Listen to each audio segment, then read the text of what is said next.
Welcome to Singapore!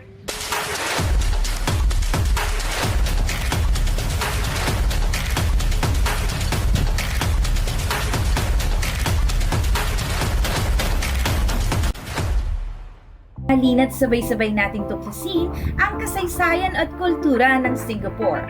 Ang Singapore ay isa sa pinakamaliit na isla na may 6 na milyong residente at meron itong 710 square kilometer.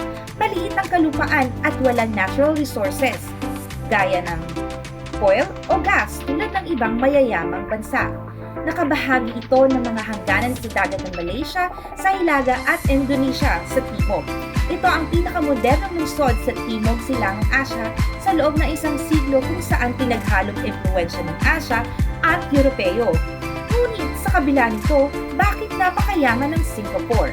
Pangalawa sa pinakamayamang bansa noong 2022 kung pagbabasihan ang GDP per capita.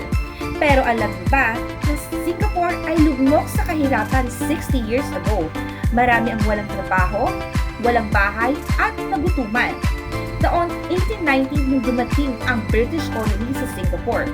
Kahit wala itong natural resources, ang bansa meron naman itong mahalagang asset, ang kanyang lokasyon.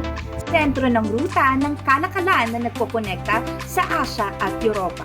Kaya naman, naging crown colony ng British Empire ang bansa. Naging maunlad ang Singapore sa kamay ng British.